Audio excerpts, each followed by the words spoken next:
Hello, everybody. This is Jimmy, and you're reading with Jimmy. This is the 10-minute quick take of Geoffrey Chaucer's The Franklin's Tale, subtitled by Jimmy: Honor, Freedom, and the Ethics of Love. Welcome, everybody. So, what if I told you that a knight, a lady, and a magician walk into a love story, not to deceive one another, but to teach us about the delicate power of promises? That's the Franklin's Tale. That's a rare story, which no one really gets tricked, no one gets mocked. Well, there might be a little trickery, and every character acts with dignity. Welcome to Reading with Jimmy's Quick Takes. This is where we distill literature's greatest works into a 10-minute insight so that you can take a deep dive and read the whole thing with me. And I hope you do that after listening to this. So let's explore this tale of love, sacrifice, and the ethics of keeping your word, even when the stakes are high. Have you ever given your word and not kept it? Hmm? So, what's the story? Well, the setting is Brittany, France, and it's a land of rocky coastlines and magic. The main characters are Arveragus. He's a noble knight, deeply in love with his wife. He wants honor, but he also grants her freedom in marriage. Dorigen, which is his wife, is smart and faithful, and she's emotionally honest. And she struggles with fear and love and the weight of her words. And then there's Aurelius, a young squire who's infatuated with Dorigen. He longs for her desperately, but she's married. And then the magician. He's a wise and generous figure who helps Aurelius for a price. So here's the plot. When Arveragus is away on a journey, Dorigen grieves and worries, especially about the dangerous black rocks that line the coastline where he will return.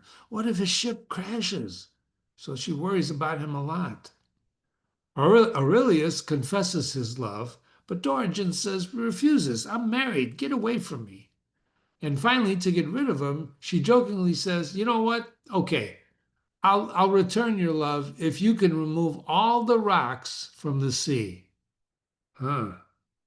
Aurelius takes her seriously, so he hires a magician who uses illusion to make the rocks vanish. And now she's trapped. She made a promise, even if it's in jest. Her honor and her husband's honor is at stake. Do you see the dilemma here? Sometimes when you give your word, that's what happens, doesn't it? So when Arveragus returns, she tells him everything. She confesses what she did. And he tells her to keep her word. He says, "You have to keep your word." But when she goes to Aurelius, he's moved by her honesty and her pain. And so he releases her from her promise. And then the magician, too, he comes back and he demands his money, but he's told a story by Aurelius, and he lets Aurelius, he frees him from his debt. So in the end, it's happily ever after. No one really loses, no one cheats, no one lies. But yet, this story raises powerful questions about obligation. What is your obligation? What is love? And what does it mean to do the right thing, to keep your word?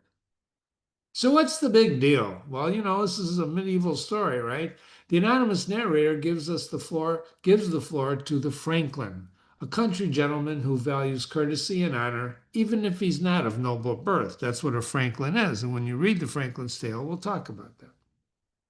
And unlike the miller, the reeve, or the partner, the Franklin doesn't mock anybody. If you read those stories with me, those tales, these guys are really storytellers, huh?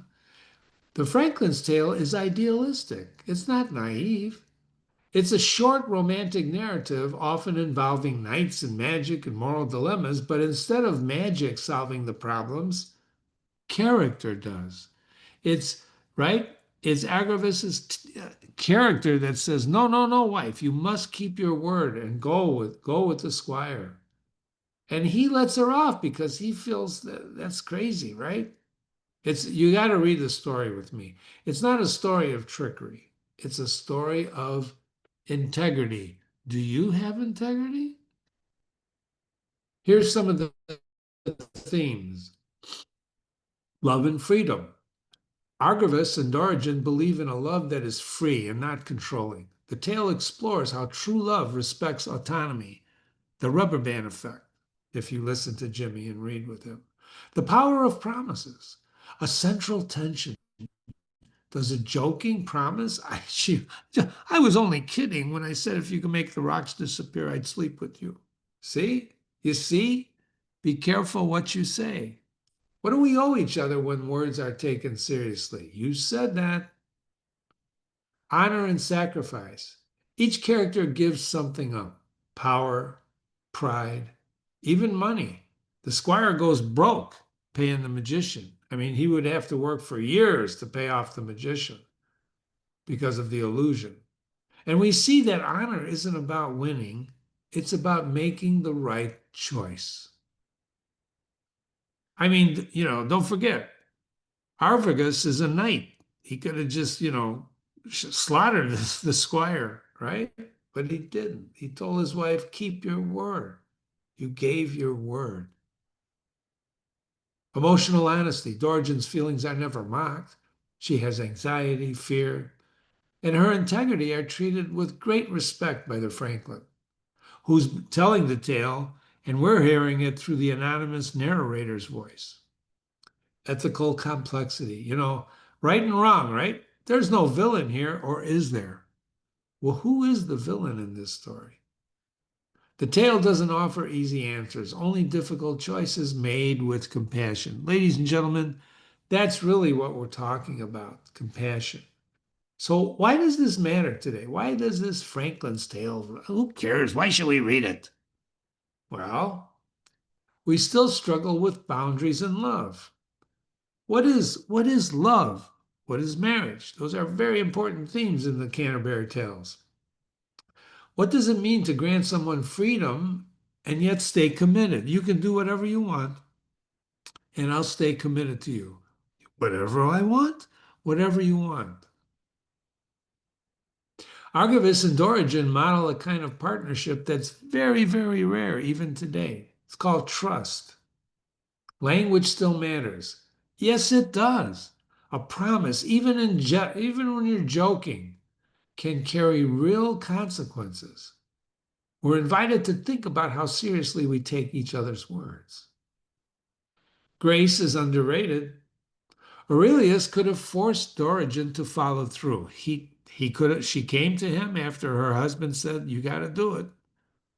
But he didn't. He didn't do it. Why didn't he do it? Why didn't he? If he was a jerk, he would have done it, right? But he's not a jerk. The magician could have demanded payment. No, I don't care. Pay me. But he didn't. He let him off the hook. Why? The story suggests compassion is power. Forgiveness is power. Forgiveness is a very important theme in the Bible. Do you read your Bible? Emotional depth doesn't need drama. No one dies. No one's humiliated. Yet the story grips us with its moral weight, especially the way I'm going to read it to you. And ethics still begin in small choices. How we act when no one would blame us for taking advantage, for example, of the promise, that's what defines us. You heard of duels where they aim at each other and one guy shoots into the air, right? After the other guy shoots and, one, two, three, and he fires ahead of time, he misses and the other guy aims at him and instead fires in the air. That's character. What do you do when no one's watching you? This tale quietly makes the case for thinking about what you do. Calling all readers. Calling all readers. Come on down, read the Franklin's Tale with me. That was 10 minutes. Why not walk the whole thing with me? It's not that long.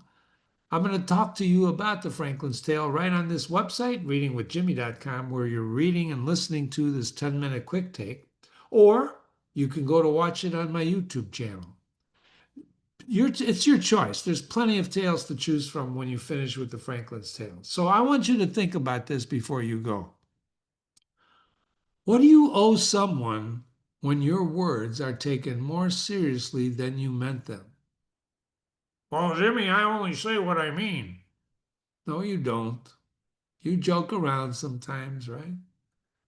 In any case, think about that. And thanks for coming to QuickTakes. And remember, whether you're on YouTube or on my website, readingwithjimmy.com. I hope you enjoy. We're reading the classics, and we read the classics so that we can learn how other people lead their lives and how to lead our own. And especially with the Franklin's Tale, very important on how to lead your life when you make a promise. There's so much to understand. That QR code will take you to the YouTube channel. I've got a comprehensive analysis after each tale, by the way. And that could be a four-part analysis, like in the Knight's Tale, or it could be just a single analysis. Check out the analysis because that'll give you a deep, deep, deep appreciation on what Chaucer, through his anonymous narrator, through the narrator of the tale, in this case the Franklin, is trying to tell you. Thanks for coming. Have a great day. And don't forget, read the Franklin's Tale with me.